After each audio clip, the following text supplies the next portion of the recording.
Assalomu alaykum. Bugun jigar sirrozi haqida gaplashamiz. Jigar sirrozi bu nima? Bilamizki, jigar odam organizmidagi qonni tozalab berish, ya'ni filtr vazifasini bajaradi.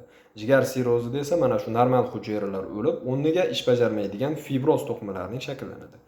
Kasallikning asosiy sabablariga gepatit B va C viruslari, semizlik, alkogol va ba'zi dori-darmon mahsulotlari sabab bo'lishi mumkin. Dastlabki belgilari sifatida esa odamda charchoq, ishtahaning yo'qolishi va teri rangida sarg'ayishlar bo'ladi. Ya'ni kech belgilari sifatida esa qorin bo'shlig'ida suv to'planishi hisobiga qorin shishib ketishi kuzatiladi.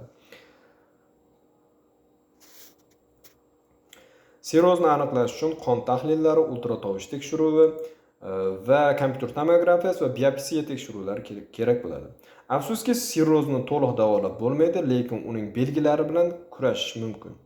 Kasallikning oxirgi bosqichlarida esa jigar ko'chirib olib o'tish operatsiyasi hayotni saqlab qolish uchun yagona yechim bo'lishi mumkin. Kasallikdan saqlanish uchun gepatit B va C viruslaridan saqlanish, alkogolni kamaytirish va sog'lom turmush tarziga amal qilish talab etiladi. Keyingi videoda nima uchun jigar sirrozi ko'payib ketgani haqida gaplashamiz. Ismim Shukurjon, xirurgman. Kanalimni kuzatib boring. Har kuni biror kasallik haqida ozgina gapirib berishga harakat qilaman. Rahmat.